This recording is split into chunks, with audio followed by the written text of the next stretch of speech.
I continue now in Ezekiel 22 and verse number 25 I was using as a text. There is a conspiracy. Now, I have believed all of my adult life in a conspiracy in the world. And I read about that in 2 Thessalonians chapter number 2. For the mystery of iniquity doth already work.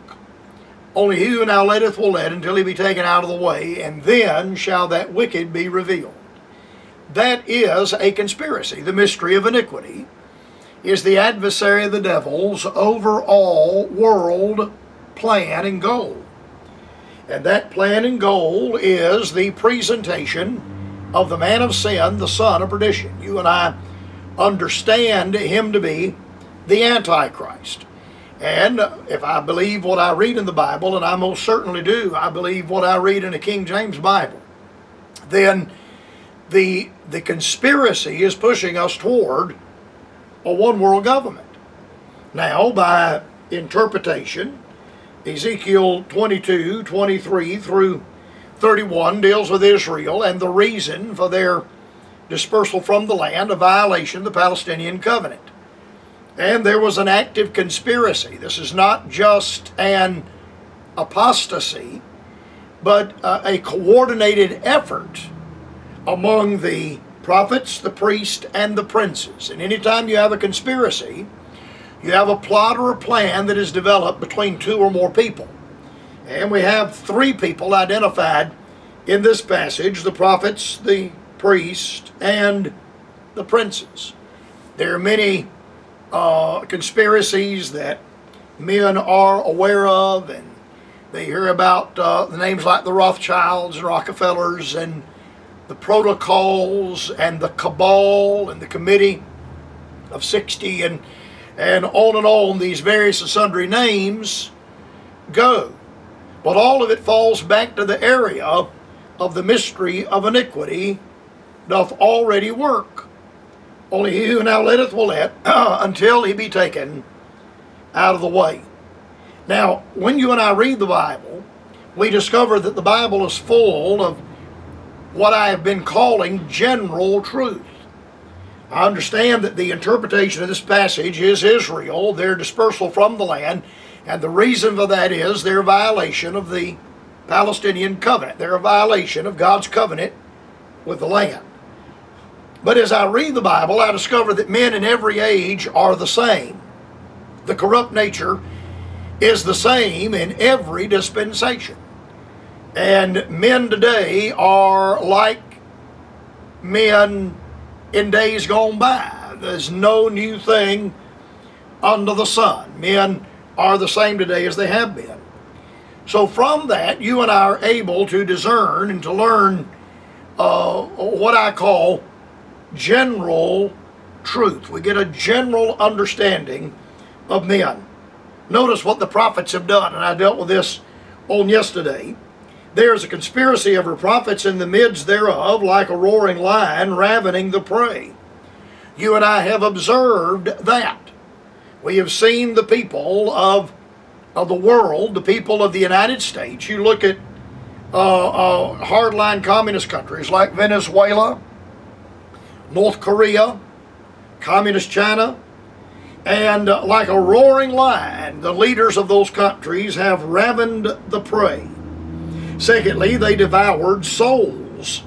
They destroyed the souls of men. Some countries have done that by forbidding and outlawing the church, the operation of the church, the reading of the Bible.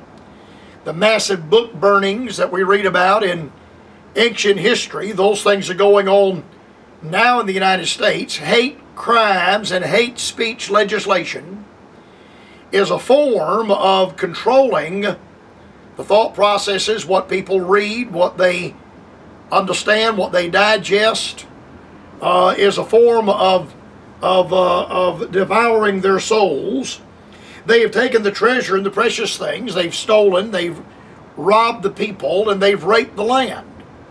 Venezuela, one of the wealthiest countries in the world, and the wealthiest country at one time in Central America, loaded down with natural resources, treasures, And all of those things have been stolen and squandered, and everyone there is in poverty. They have made her many widows in the midst thereof, and that would come through a wanton warfare and 20-year wars like we've had in Afghanistan. Many of our soldier boys have died over there, and I question to what end. Secondly, the conspiracy not only with the prophets, but her priest, and her priest have violated my law. These are the individuals that were set up by God to establish the law, to teach the law, to encourage the house of Israel to observe the law. And yet the ones that were supposed to be following the law and magnifying the law and encouraging the law and enforcing the law are the ones that are violating the law. And you and I look around and we see in our own United States, we have legislators that have sworn an oath. That oath is to protect and defend the Constitution, to live under the law and the duties and obligation of the Constitution. And yet the very ones violating the Constitution are the ones like the priest that have taken an oath to follow the Constitution, to defend the Constitution, to support the Constitution, to defend the Constitution against all threats and all enemies, foreign and domestic. And that would include fraudulent votes and fraudulent voting machines and voting apparatus. Her priests have violated my law and have profaned mine holy things. The things that were of God and the things that were sanctified to God in the temple, they played fast and loose with those things. They violated the holy things of God. They put no difference between the holy and the profane. But by an application, you and I have seen the same thing happen here in the United States, that the holy things of this land, our history, our founding, our institutions that have been established, our liberties and freedoms, have been profaned, laughed at, and mocked at. The freedom of speech, what I'm doing right now. And the freedom of speech is coupled inseparably with the freedom of religion and the freedom of assembly. And we have watched our freedom of assembly in this COVID pandemic. We've seen our freedom of assembly restricted. We've seen churches shut down in Nevada, but casinos kept open in Nevada. We've seen a violation, a profanation of our holy thing. Our free speech, our right to free speech, is a holy thing in the United States. Our right to freely assemble ourselves together, and I can choose with whom I assemble and with whom I don't assemble. And there's not a government institution or body with authority to tell me with whom I cannot assemble and with whom I can assemble. Those things are laughed at and mocked at. They have put no difference between the holy and profane. We've watched men today put no difference between what they want to do and what the Constitution says they can and cannot do. They have showed no difference between the unclean and the clean. We live in an age today, in an era today, when good is called evil and evil is called good. Day is called night, night is called day. Up is called down, down is called up. They talk about a new morality. We have a new morality. The new morality is nothing but the old immorality. But they put no difference, showed no difference between the clean, the unclean, and the clean, and have hid their eyes from my Sabbaths, and I am profaned among them. The matter of the Sabbath was a sign given between God and the people of Israel, and they have denied the very sign that distinguished the people of Israel from the Gentile nations. There are a number of things in the United States that distinguish the United States from European countries, that distinguish the United States from South American countries. By and large, most South American countries are also Roman Catholic countries, and in Roman Catholic countries there is no freedom of speech, no freedom of the press, no freedom of assembly. The rights that we enjoy in the first 10 amendments that are guaranteed to us, you will not find in countries that are controlled by the Roman Catholic Church.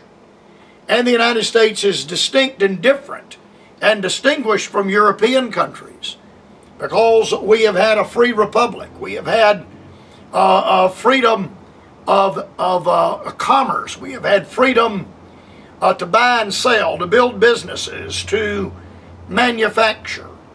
And in European countries, there the state, socialism, the state looms large and puts tremendous pressure upon the people of the European countries so far as their freedom to build, their freedom to move about, their freedom to do what we do in the United States. The United States is not like Central and South American countries. It's not like European countries. It's not like Far Eastern countries, and I'm glad it's not.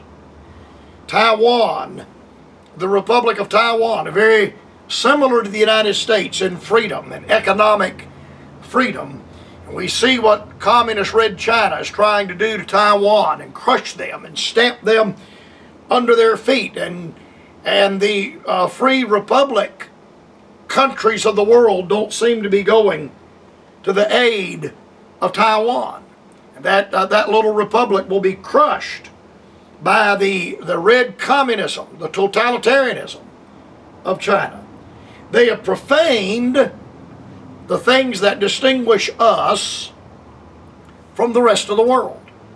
The law of the Sabbath was a distinguishing mark between the people of Israel and the rest of the world. The fact that they closed up shop, they rested on the Sabbath day, which is Saturday. They rested on the Sabbath day. And that was a very great mark of distinction, distinguishing them from the other countries of the world. And yet they profaned that. They wanted to do away with that. So, like at the end of the days of the judges, when the people of Israel cried out to Samuel, we want a king. And we want a king so we can be like everyone else. And there's a movement even in our own country that wants to make us like all the other countries and all the other peoples, socialist peoples and communist peoples of the world. The Lord willing, when I get back tomorrow, I'll look at verse 27. Her princes in the midst thereof are like wolves ravening the prey. I hope you'll hear the Bright Spot Hour at that time.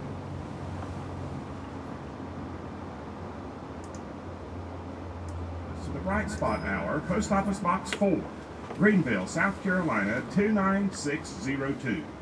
This is Mark Ferguson inviting you to hear the Bright Spot Hour again tomorrow. Same time,